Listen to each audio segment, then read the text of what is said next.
हर कदम कदम पे बहारों ने साथ छोड़ा, जरूरत पड़ी तो यारों ने साथ छोड़ा।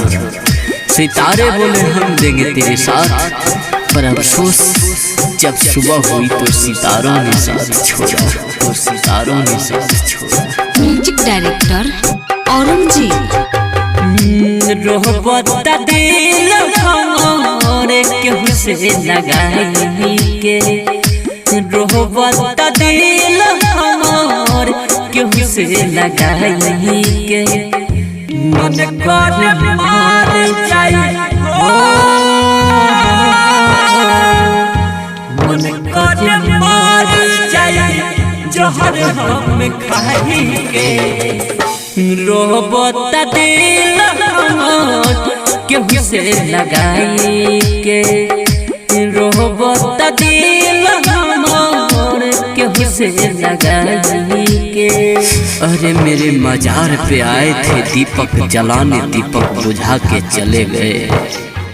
और कितना बेदर्द सनम निकला जो दीपक का तेल अपने सर पे दबा के चले गए।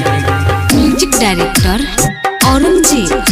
PSP recording studio Bithar. ये हो प्यार कल गुनाह होला या जे बुझाइल, हाथ धर के दोसरा के हमके भुलाइल, हमके भुलाइल। ये हो प्यार कल गुनाह होला या जे बुझाइल, हाथ धर के दोसरा के हमके भुलाइल। चल गए हमरा के छोड़ के, चल गए हमरा के छोड़ के, सिंदूर सजाई के।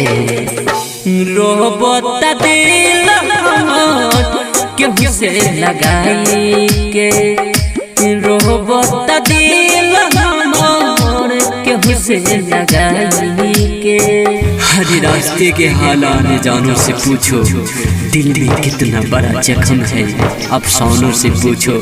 अरे तू क्या समझेगी इस प्यार की मतलब, इस प्यार में चोट खाए हुए दीवानों से पूछो। Music director Aurangzeb. PSP recording studio Bithar. ये हो संजीत लाल सुनो, प्यार ना निभावेला, कबो हंसावेला कबो रोवावेला। ये हो संजीत लाल सुनो, प्यार ना निभावेला, कबो हंसावेला कबो रोवावेला। प्यार की बता बतावा हो, प्यार की बता बतावा जख्म के दवाई के।